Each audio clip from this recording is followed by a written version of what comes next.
Welcome back. A couple notes here. Andrew just tells me at the top of the hour at 7 o'clock, we'll be hearing from the Attorney General, Eric Holder, related to what happened today in Staten Island. As we mentioned, there have been calls and now seemingly more than a little willingness from the Department of Justice to take up this case to see if there has been, among other things, the civil rights aspect or infringement that relates to the non-indictment that came down, or didn't come down, I should say, in Staten Island. And at 7:30, Reverend Al Sharpton will speak out about what happened today from the National Action Network in Harlem. He will stand alongside Eric Garner's mother as well as widow, and our own Dominic Carter. He is live in Harlem with the very latest. Dominic. Well, Richard, we are waiting within the hour now to hear from the Reverend Al Sharpton, the wife of Eric Garner, as you just mentioned, as well as his mother, on 145th Street here in Harlem, right outside these doors. From talking to many Harlem residents this afternoon, Richard, the reaction has been very simple.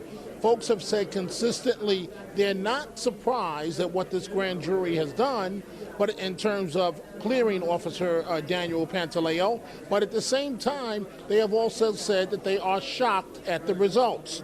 Now, we are the only ones that media-wise that has sat down and been granted an interview with the family of Eric Garner. It happened a few weeks ago. Here's part of what they told us. When I seen what they were doing to my son, tore my heart out. Just tore my heart out. And now on TV, they just keep, it's like they keep killing them over and over and over. My husband won't even let me have the remote control. What about what the police have been bringing up, saying that your son had been arrested 31 times for selling illegal cigarettes? How many people have he hurt? How many people have he arrested before? For nothing.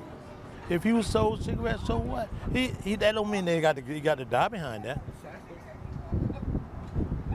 Because a whole lot of people doing illegal things, and they didn't die then. If it would have been, I hate to say it, but I'm gonna put it this way: if it would have been a white boy, would he have choked him? Would they have choked him to death like that?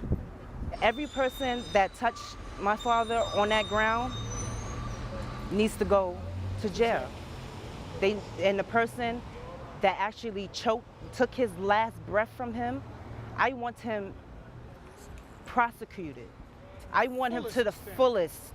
I want him to his life. Honestly, I want him to go for not even a life sentence. I want them to put him to death like he put my father to death. They robbed me of my best friend. They robbed, you know, they took a good man out of here. You know, my daughter's never gonna be able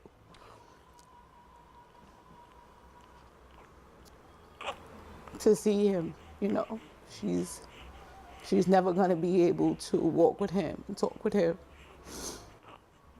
And it's heartbroken. He has children. He doesn't just have legacy, he has children. He has people that love him. Like, this is hard. This is very hard. The Garner family talking exclusively to us a few weeks ago as it relates to this case and the emotions as it relates to losing a loved one. Now, we can tell you, Richard, one question you can count on for sure that I will be asking at this news conference when it does get underway shortly after about 7:30 tonight. Officer Pantaleo, in a rare public statement in these types of cases, as we have been reporting, issued a statement, which is rare in these types of situations, in which he has basically asked for the condolences, or offered his condolences to the family of Eric Garner. So naturally, we'll be asking to see if the family does accept, if you will, his apology. It's going to be a very interesting night here in Harlem. Lots of folks are just hearing the news outside as far as what has gone on. They are not surprised, but they are telling us that they are still shocked at the findings of the grand jury. Richard? Hey, Dominic, I know it's hard for you to hear me, but when you were en route there to cover the event tonight, Mayor de Blasio had a press conference, and among things that he said, he referenced Dr. King's line about injustice everywhere. You know, injustice somewhere is a threat to justice everywhere. My point is, I don't remember a mayor, you've been doing this for 30 years, that took as much of a direct contradiction as it related to a police-related incident as this mayor has. What do you think the fallout's going to be at Police Plaza over what de Blasio said? It's going to be very interesting, and I would have to agree with your assessment of what Mayor de Blasio said. It won't play well in some circles. I can tell you, Richard, as I look out at the crowd here, folks are starting to gather, easily more than 150 people here already, and they were watching Mayor de Blasio on their television set as he made his remarks from Staten Island. So I'm sure that because this is a very polarizing issue, there will be those in the law enforcement community that does not appreciate what the mayor has to say, but then there are going to be those from communities of color that will say he was issuing an olive branch to try and ease the tensions. And so, again, I want to return to what we've been able to see. Outside, I haven't noticed any very upset young people. Frankly, folks are just resigned to being disgusted. I heard a lot of, here we go again. It's happened again. Will we ever get justice? That's the sentiment of some, but we'll see how this plays out in police circles. In conclusion, Richard, I do want to say, you asked about mayors in my 30 years tenure. There were times when Mayor Bloomberg and his police commissioner reached out to Ray Kelly, to a family of alleged police brutality, but clearly I don't think any mayor has gone as far as this current occupant of City Hall. All right, Dominic, and again, we'll be checking in with you as we expect to hear from Reverend Sharpton at 7:30. Dominic Carter in Harlem, thank you. Guys, I want to get to a phone call here and jump in. We got Jerry, who's kind enough to call us, and Jerry, you were on the job. You were a retired police officer yourself, and I'm curious, when you saw the video, and then, we just lost Jerry, but please try and get back to us.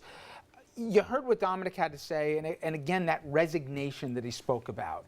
Let's hope that the calm that we see, that's going to be the order of the day, both today and I can expect in the coming days. And Andrew, we expect there's going to be protests in a few places tonight, right? There are already protests that started in Times Square. There is a group that is moving towards Rockefeller Center. The Christmas tree lighting is scheduled for tonight, and apparently there are some issues with police around Rockefeller Center as they try to keep the protesters away. Lexington Avenue, there is something that's being called a die-in happening right now at Grand Central Station. And there are also protests in Washington. This is the Rockefeller Center group that we're seeing right now. And originally, you just think they're assembling to see the lights come on, but as we're going to see it tonight, it might be a little bit more complicated. Also, absolutely. Also Union Square and across the country. I'm seeing reports of protests in Philadelphia, in Washington, and other cities around the country. This is in the wake of Ferguson. Maybe the one difference in the timing of this coming after Ferguson is that people are not taking this lying down. They're hitting the streets and making their... But by all accounts, let's just stress, no incidents of reported of any violence. Nope.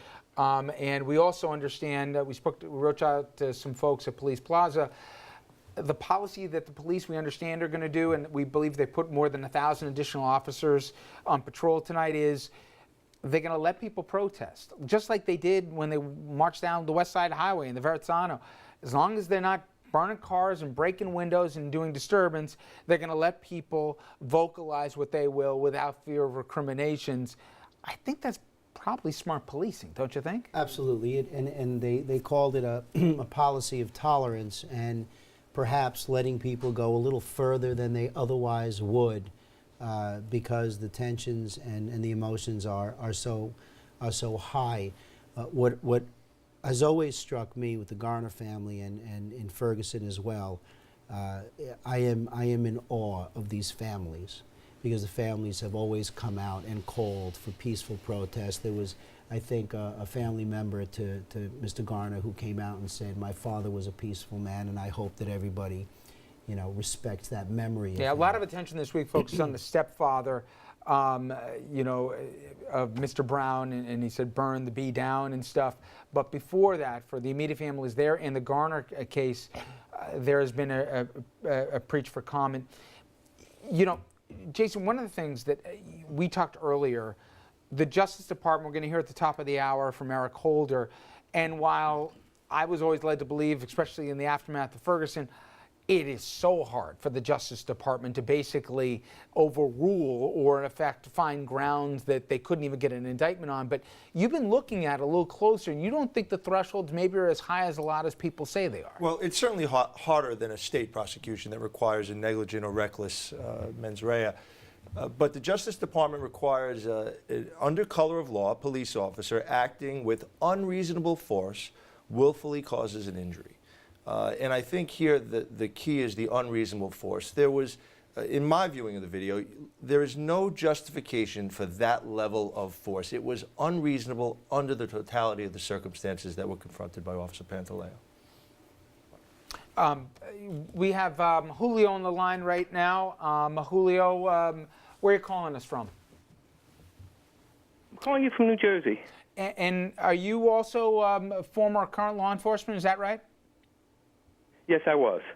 What was your reaction to today's developments out of Staten Island? Well, as a former police officer, I believe, the chokehold was a little excessive because police officers are really well trained nowadays.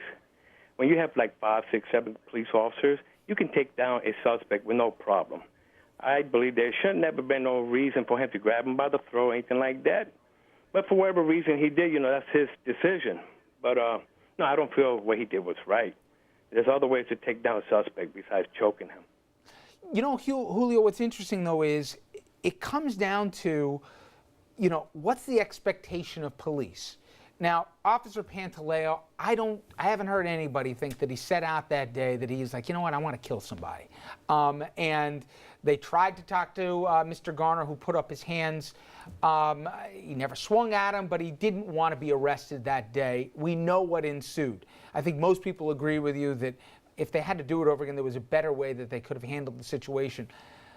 But as the general public, what should our expectation be of what standard we should hold law enforcement? If somebody dies, albeit accidentally, should you, Julio, if you put your arm around his neck, be held criminally responsible for your actions, or are we, the public, expecting too much out of you? To tell you the truth, when I was trained here in New Jersey, we were trained never to grab anybody by the throat or put a chokehold. There's many ways to bring down a suspect. And when you have a suspect like that, all right, he had many, many arrests. But to grab him in that area like that, he's overweight. I mean, he's easy to take down. I believe the force that was used there was excessive. But at the same time, we don't know. If you look at the man's body action, you could tell that maybe he didn't want to be arrested, and that's the way I construe it. They took him down, but there was no reason for the neck choke. Julio, okay. Do you think that Officer Pantaleo should be criminally prosecuted? So, because now he's thinking maybe he should have never done that before, I know I've been in a situation where I thought about how do you grab a suspect, how are you going to bring him down, what's going to happen after this, but you never grab anybody by the throat. I know that for a fact. That's what criminal neg is about. I right. mean, you don't need negligence. the intent. It's not murder. It's negligent not homicide. The one of the things I want to talk about on the other side of the break is after Ferguson, we said, well, it's going to be different because you got a video. It's not he said, she said, whatever. It's people could see in Technicolor for themselves, and the idea that body cameras were some panacea out of this, maybe not so much. We'll talk about that and much more on the other side of the break.